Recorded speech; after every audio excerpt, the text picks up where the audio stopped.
en esta tarde. Muchas gracias.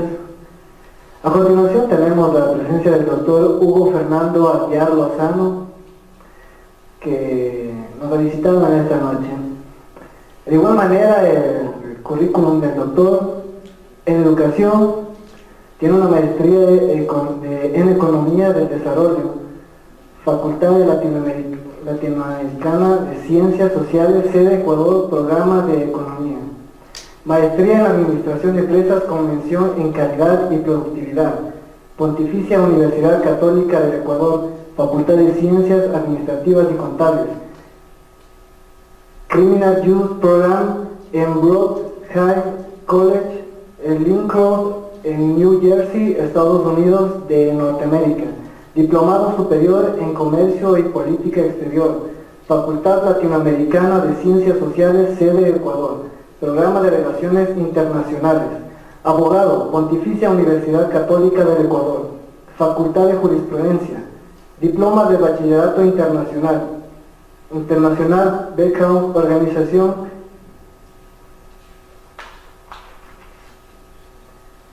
Grado de abogado con la máxima calificación posible, 10 sobre 10. Pontificia Universidad Católica del Ecuador, Facultad de Jurisprudencia. Lista de decano. Máximo reconocimiento por rendimiento académico. Mejor egresado. Pontificia Universidad Católica del Ecuador, Facultad de Jurisprudencia. Reconocimiento por haber obtenido el más alto promedio en calificaciones entre todos los estudiantes de la promoción. Actividades laborales. Es asesor en la Secretaría Nacional de la Administración Pública, Subsecretaría General de Gestión Pública. Asesor ministerial. Ministerio de Salud Pública del Ecuador, Despacho Ministerial. Asesor, Agencia de Regulación, Control y Vigilancia Sanitaria, Dirección Ejecutiva.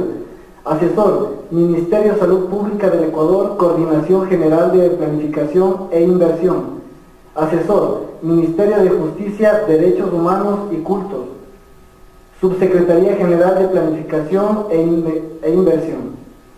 Subsecretario de Planificación Subrogante, Ministerio de Justicia, Derechos Humanos y Cultos. Subsecretaría General de Planificación e Inversión.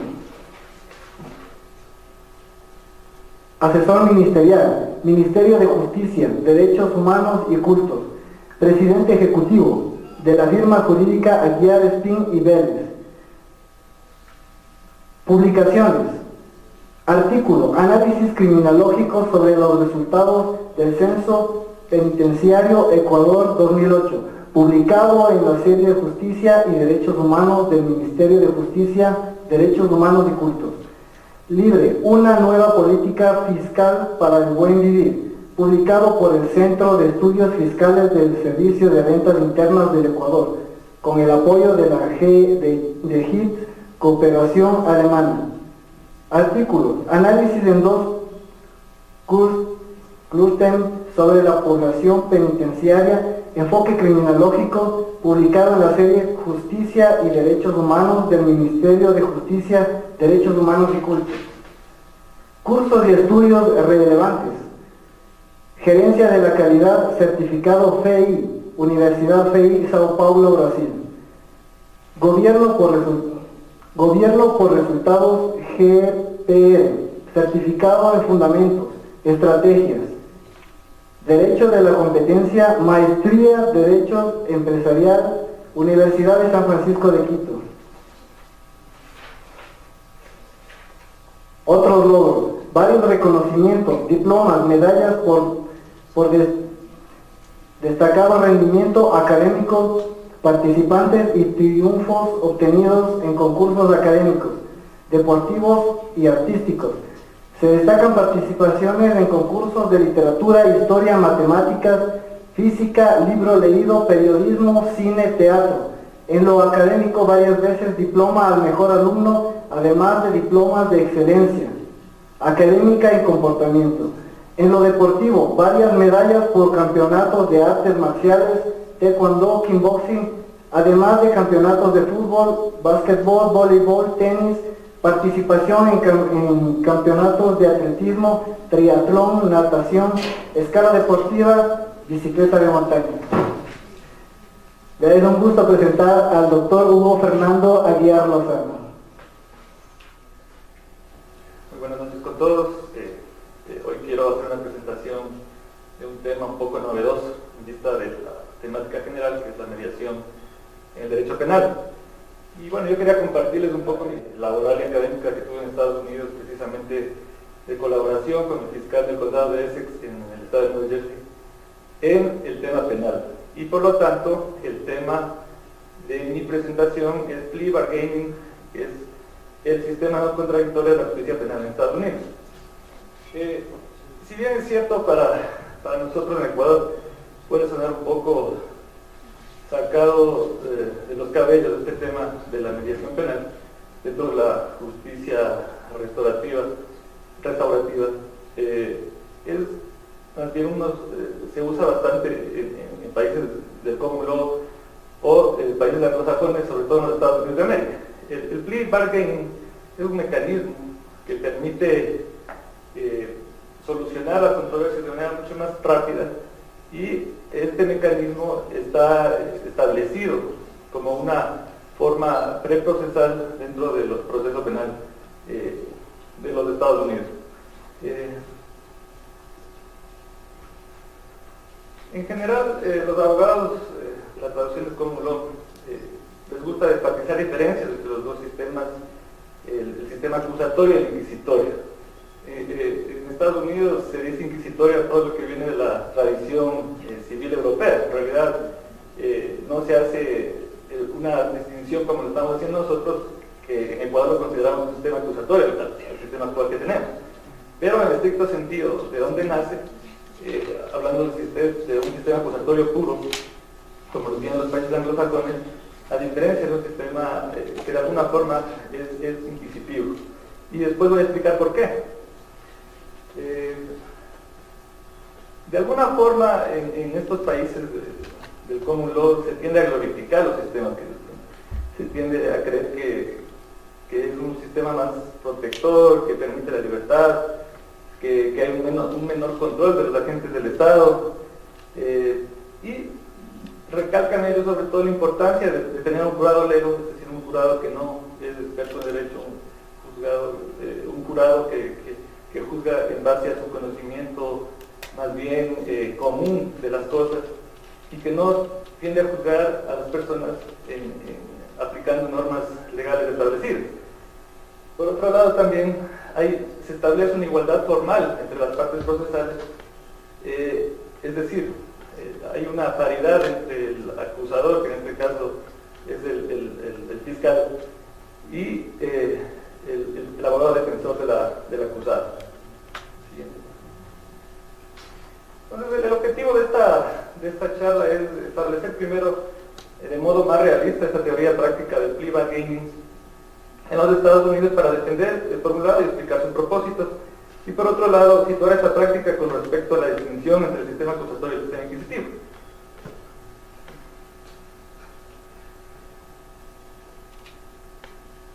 El sistema estadounidense, de la manera en que realmente opera en la actualidad, en la mayoría de los casos, se asemeja mucho más a lo que los juristas anglosajones describirían como un sistema de justicia no contradictorio.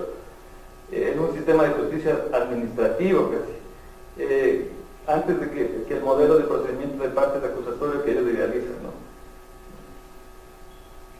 ¿Y cuáles son los fundamentos para esto? Un típico curso o sistema de pasos penal, por ejemplo, una facultad de Derecho estadounidense describe de manera sencilla lo que cualquier persona puede entender, porque en realidad el procedimiento penal en Estados Unidos es bastante simple, o sea, no es tan complicado. Si bien es cierto, tienen, por ejemplo, un código penal federal y un código penal estatal, dependiendo de cada estado, y hay códigos inclusive penales por cada condado. O sea, desde el punto de vista sustantivo, es decir, el establecimiento de delitos, de tipificación, es bastante complejo. Se establecen categorías, grados, categorías de delitos, de contravenciones, pero el procedimiento es bastante sencillo.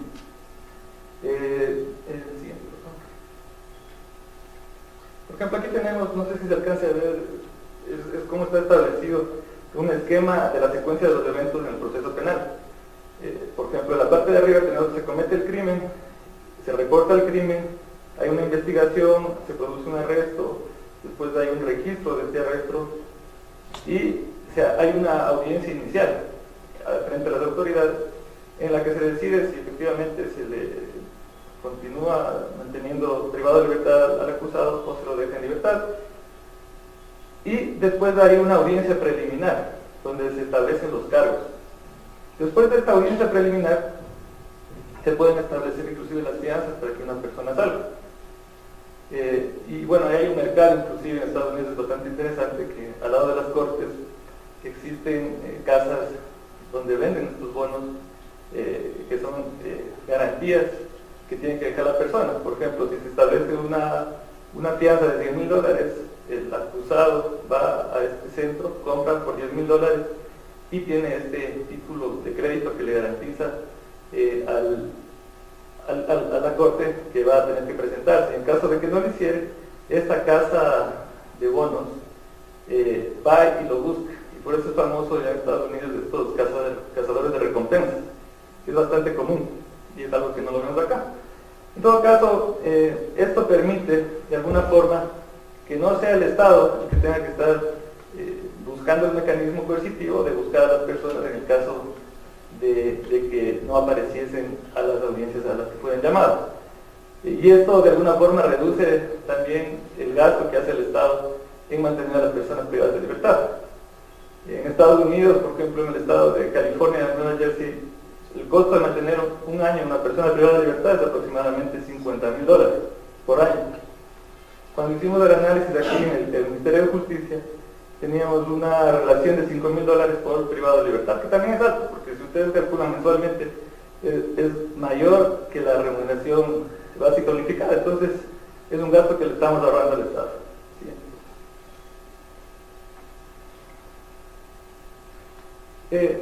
Como había manifestado anteriormente, este modelo de enjuiciamiento penal angloamericano es descrito como un procedimiento de partes en oposición a los otros sistemas, en los que el Estado asume la vindicta pública. Acá, de alguna forma, el juez tiene un rol distinto, que ya lo vamos a ver después, es la siguiente diapositiva. Por ejemplo, entre las características principales del sistema anglosajón se toma en cuenta, por ejemplo, que la acción de litigar es controlada integralmente por las partes, tanto el fiscal como el imputado, quienes intervienen como iguales ante un tribunal imparcial. Además, la decisión acerca de la culpabilidad del imputado corresponde a un jurado de ciudadanos legos y no a funcionarios judiciales entrenados profesionalmente. El juez actúa como un árbitro esencialmente pasivo que se ocupa de resolver las cuestiones jurídicas planteadas por las partes y que no intenta controlar activamente la sección o presentación de tales cuestiones ni conducir el proceso a un resultado jurídicamente correcto o realmente ajustado a los hechos. ¿Qué pasa aquí? El juez ni siquiera tiene acceso a la investigación del fiscal. El momento que se está llevando la audiencia de juzgamiento, por ejemplo, el juez no tiene acceso a ningún documento. El juez simplemente está ahí para llevar un control de la sesión.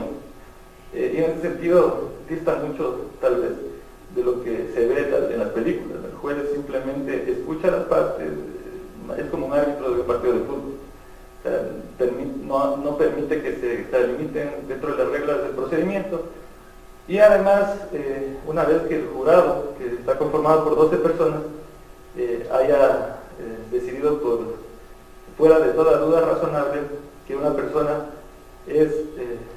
no es inocente del cometimiento de un delito, pues simplemente se establecerá después de una audiencia de sentencia, dentro de las reglas de determinar la sentencia, una sentencia para el acusado.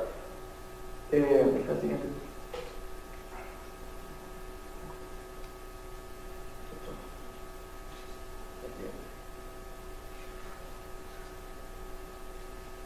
Entonces, definamos qué es el plea bargaining, también conocido como plea bargaining, plea agreement, plea deal. O sea, la traducción literal de esto es que es una declaración. Plea significa declaración y bargaining es una negociación.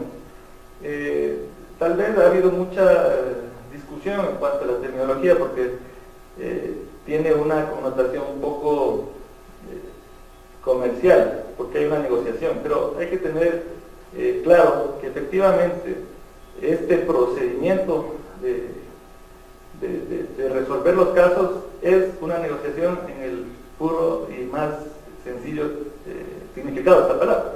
¿Qué sucede? El fiscal, que es el que establece los cargos, que el juez lo aprueba, conversa con la parte acusada, con el imputado del delito, y le dice, por ejemplo, tú cometiste robo agravado, la sentencia, por ejemplo, en el estado de Nueva Jersey era de 20 años para un caso de estos. ¿Qué es lo que decides tú? Entrégate a la justicia, declárate culpable y te reducimos a 5 años con posibilidad de que salgas a los 2 años en libertad condicional. Y el proceso se termina. Entonces, el abogado defensor pues establecerá, le dirá al acusado, mira, te está dando buen trato, tratemos de reducir un poco más la sentencia, pongamos nuestras consideraciones de la mesa, que son que no tienes antecedentes penales, que además no es un delito en el que salió lastimada a ninguna persona, no hubo destrucción, no hubo fuerza en las cosas, entonces tratemos de negociar. Y se negocia. Obviamente, después de esto, el juez deberá ratificar el acuerdo.